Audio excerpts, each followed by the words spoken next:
1988 সালে বিবি হে তো আয়াসি সিনেমার মাধ্যমে বলিউডে পা রাখা মেগাস্টার সালমান খান সম্প্রতি সামাজিক যোগাযোগ মাধ্যমে নতুন লুকে হাজির হয়ে তীব্র জল্পনার জন্ম দিয়েছেন।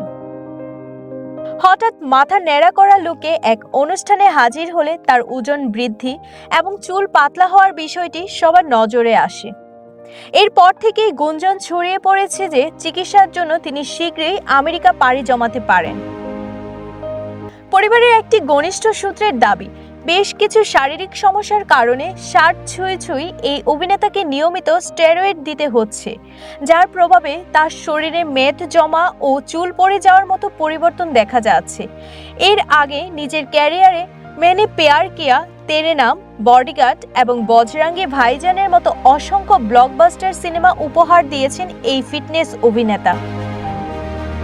শারীরিক অসুস্থতা সত্ত্বেও সালমানের কাজের ব্যস্ততা থেমে নেই। সিকান্দার সিনেমার শুটিং চলাকালীন পেশির তীব্র যন্ত্রণায় ভুগলেও 2026 সালের অক্টোবর থেকে পরিচালক জুটি রাজ ও ডিকের একটি নতুন অ্যাকশন ছবির শুটিং শুরু করার কথা রয়েছে তার। পরিবার তাকে উন্নত চিকিৎসার জন্য বারবার বিদেশে যাওয়ার পরামর্শ দিলেও মুম্বাই ছেড়ে যেতে এই মুহূর্তে কিছুটা অনীহা প্রকাশ করেছেন এই বলিউড অভিনেতা ভাইজান। বিথিরানী মণ্ডল, প্রাইম টিভি, টেক্সট রিপোর্ট।